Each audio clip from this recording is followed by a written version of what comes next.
Think about this for a second. Today was yesterday's tomorrow, right? So I'm curious about what were the circumstances in your past that helped shape your future to arrive here today. Now, I've been able to trace back where I was in a small moment in my life that led to me being right here, right now. It was back in Seattle, Washington, on the second floor conference room in the late spring of 1998. Something happened in that conference room that changed my life forever. We were finishing up a Monday morning staff meeting, and our receptionist said, excuse me, I went to high school with this guy, and his mom has to speak at some medical conference. I think it's like Tourette syndrome or something, and she was wondering if anybody here would be willing to, do some pro bono work to help her with her presentation. Well, honestly, the first thing that popped in my mind was, sounds like a big hassle, not interested. So I was quiet. So was everybody else in that room. So much so that it got so uncomfortable, I'm thinking to myself, come on, somebody say something. This is awkward. Suddenly I heard the voice of my father say, Barry, lead by example. So I very reluctantly said, yes, I'll help. Those 3 words set a series of actions into motion in my life that would change me forever and lead to me being right here at this TEDx event, where our theme is shaping tomorrow. What I didn't realize at that moment was that somebody was offering me some magic beans. Magic beans that would start an adventure in my life. Now, when I was a little kid, I loved the story of Jack and the Beanstalk. I'm sure most of you are familiar with it, right? Jack gets these magic beans, they get on the ground, and all of a sudden something shoots up. It's a beanstalk, and it goes all the way up to the clouds. And Jack climbs up, he runs into this giant, and there's some fee-fi-fo fumming around. A chase ensues, Jack comes down, chops down the beanstalk, the giant dies, and Jack gets all his gold. And Jack, because of those magic beans, ends up having an extraordinary adventure that changed his life forever. So when I was a little kid, I thought, I want to get me some of those magic beans. I want to have an extraordinary life. And isn't that what we want? When we're talking about shaping tomorrow, we don't want just an ordinary tomorrow, we want an extraordinary tomorrow, right? Well, when I was a kid, I felt very ordinary.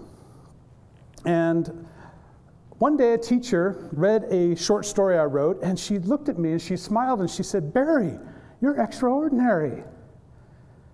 And I was crushed. Because the way she said those words, I thought she said I was extraordinary. And I thought, I don't want to be even more ordinary. So I want to be very clear with you right now, as we're talking about shaping tomorrow and getting those magic beans, because they can lead to an extra super duper awesome, extraordinary life for you. It's possible. Now, sometimes in life, things happen. And just like Jack, I realized that I want some of these extraordinary experiences to happen to me. So what do I do? How do I get them? Because it's these extraordinary experiences that become our memories. And our memories really make up who we are, right? Human beings are the sum of our memories. Without our memories, we can't make decisions. We can't decide which road to go down. Our memories shape who we are. And so we have to think about, how do we get amazing memories? How can we fill our life with extraordinary memories? Now, I should mention what I do for a living. I am a professional memory maker. For most of my career, I have been helping brands and causes and all groups of people to create influential memories that will determine how people act, how people think, how people buy, how hard people work, how much people donate.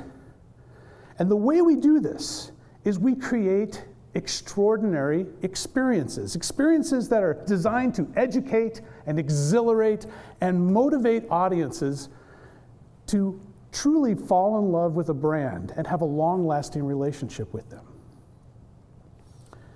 Now, I have learned a few things about how memories are formed, and I can tell you about all the science.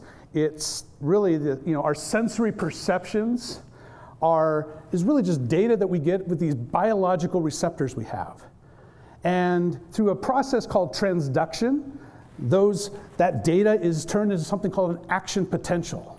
And that sends an electrochemical charge through our body and goes to our brain, to the neurons, and it goes down the axon to the dendrites, to the synaptic level, where this amazing thing happens. Neurotransmitters are released. And those neurotransmitters, we can feel them. Those are our emotions. And it's when those neurotransmitters are released, that connection happens. It's encoded. And that's where our memories come from, those connections. But you don't have to remember any of that. All you need to remember is this. Neurons that fire together, wire together. Say it with me. Neurons that fire together, wire together. And the more neurons that get fired in our brain, the more neurons are going to be wired in our brain. And that's what becomes our long-term memories. But here's the thing. Our brain will not remember ordinary events. It will be in our working memory, it will be in our short-term memory, but eventually our brain will just push it aside, and it won't become a long-term memory. Now, in extreme cases where there's a lot of repeated sensory input, there's a scientific word called habituation. Habituation is when our brain just says, delete. I'll give you an example. Think of a cat lady, this woman who lives in a house with like 25 cats, and you go visit that cat lady, and you walk in the house, and you're like, holy Beyonce, it smells horrible in here. Well, she can't smell it, right? Because she's nose blind. That's habituation. And speaking of being nose blind, right now you're experiencing habituation as you look at me, because your brain has deleted your nose. Look at your nose right now for a second. Now look back at me. It just vanished. So our brain will make us ignore ordinary experiences, and guess what? The opposite's true. Our brains will only remember extraordinary experiences that are filled with emotion, vital, multisensory experiences. So it's my theory that in our lives, we should be trying to stuff it full with as many of these extraordinary experiences as we possibly can, because I believe extraordinary experiences equals an extraordinary life. But where do we get these extraordinary experiences? Where do we find those magic beans that grow up into this giant beanstalk? Well, here's my first secret for you. I believe that we can get those magic beans when someone asks us for help and we say, yes. Yes, I'll help. Or maybe you see somebody with a need and that little voice in your head goes, you should help them. Say yes. Yes is magical. Yes opens up worlds of possibilities for your life. Yes is this revolutionary catalyst for our lives that allows these extraordinary experiences to happen. So say yes. But be warned. When we say yes, we are also opening ourselves up to danger and to pain and to heartache and to heartfelt angst, because we have to battle those giants sometimes. And it's not fun, because sometimes in life shit happens. Now, the reason I use that word shit, my mom wouldn't like me saying that, although she's the one who taught me that word. Shit is exactly the right word. Because in our life, and this is the second secret, by the way, in our lives, when love and grace touch shit, it is miraculously transformed into this life-nurturing, nutrient-rich thing called fertilizer. And our lives really need fertilizer. Fertilizer helps us become stronger, healthier. Fertilizer allows us to meet our gigantic potential in life.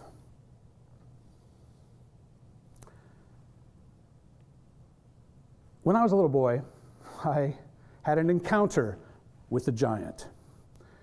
And this person was outside of our family, and he did some harmful and very wrong things to me.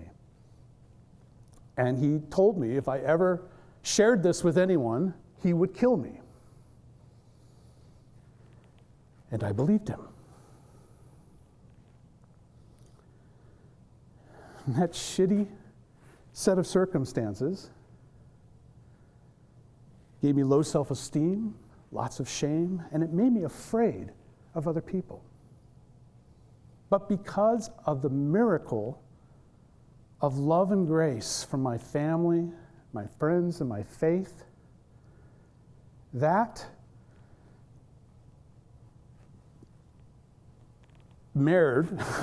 was miraculously turned into Miracle Grow. And my life was changed, and I was able to find courage and have that compassion for other people to help them. So that weakness became a strength because it became fertilizer. All of us need this in our lives. I know it sounds strange, but to have those extraordinary experiences, sometimes we have to do battle with some really tough things. And by the way, we can't give in to the temptation of just settling for the habits and the ordinary life. We need to dare to climb that beanstalk. We need to go all the way to the clouds, come what may. And yes, we're going to have to battle some giants. But it's until we do that, we will never discover the gigantic potential we have in our own lives. Now, this all sounds fine and fun. Is it true? Is this just a talk? Can I prove what I'm saying? Well, let me take you back to that conference room in Seattle, and we'll see if this works. I thought it was going to be a hassle, and guess what? It was a hassle. This woman lived not in Seattle, but 3.5 hours outside of Seattle. And her name was Maureen Woodcock, and she wasn't talking about Tourette syndrome. She was talking about this rare disease I had never heard of called Rett syndrome, R-E-T-T. And just so you know, Rett syndrome is an X chromosome mutation that happens there, and it primarily affects girls and women. So just imagine a little girl with the symptoms of autism, cerebral palsy, Parkinson's, epilepsy, and anxiety disorder all at once. That's the reality of Rett syndrome, and it's heartbreaking. But then I met some of these little girls, and I'm telling you, I fell in love with them. And I was so taken with Maureen's story that my helping her with her presentations sort of morphed into me saying, hey, let me help you with a little video to help spread the word.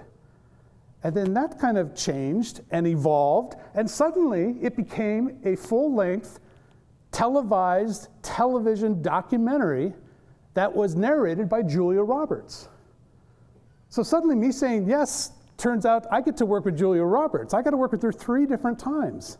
And in the making of this documentary, I met these amazing families and their caretakers and their doctors and their researchers, and I was so swept up in their passion to fight for these treatments and a cure that when I was asked to be on the board of directors of the International Rett Syndrome Association, I said yes, of course.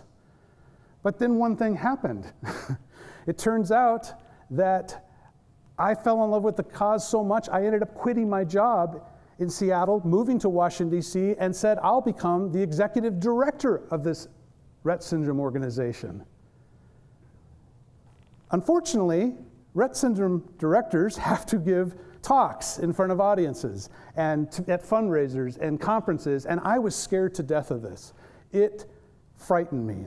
So I decided, if I'm going to have this job, I have to upgrade. I have to get better at this. So I joined this organization called Toastmasters International to quickly learn some competence.